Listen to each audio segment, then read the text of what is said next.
প্রধানমন্ত্রীর সচিবালয়ের যে কার্যালয় শাল টেলিফোনের তার পর্যন্ত চোর চুরি করে নিয়ে যায়, সেখানে আপনার আমাদের মতো 20 কোটি জনগণের নিরাপত্তা কোথায়?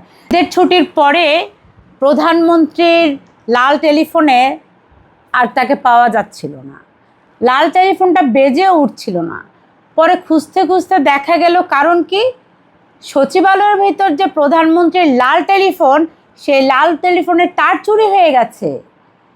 কি একটা অবস্থা দেখেন, বাংলাদেশের মতো একটা দেশে প্রধানমন্ত্রীর সচিবালয়ের যে কার্যালয় শাল টেলিফোনের তার পর্যন্ত চোর চুরি করে নিয়ে যায়, সেখানে আপনার আমাদের মতো 20 কোটি জনগণের নিরাপত্তা কোথায়? যেখানে একটা তারের নিরাপত্তা দিতে পারছে না এরা, সেখানে তো আমাদের কোনো নিরাপত্তাই নাই। এর আগেও কিন্তু আমরা দেখেছিলাম 5ই আগস্টের পরে এই সচিবালয়তে কিন্তু আগুন দিয়ে জ্বালিয়ে দেওয়া হয়েছিল সব নথি। হঠাৎ করে কোনো কারণ ছাড়া দাউ দাউ করে জ্বলে উঠেছিল সচিবালয়ের কোণা থেকে কোণা। গভীর রাত্রে আগুন দিয়েছিল ভূতে কিংবা কোনো বিড়ালে। আবারও সেই ভূত কিংবা বিড়াল ছুটির মধ্যে আক্রমণ করলো সচিবালয়ে, কেটে নিয়ে গেল প্রধানমন্ত্রীর টেলিফোনের লাইন এবং সেই সাথে অন্যান্য সংযোগের লাইন।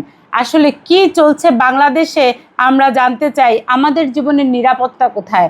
মাননীয় প্রধানমন্ত্রী, আপনি কি দিতে পারছেন আপনার টেলিফোনের নিরাপত্তা?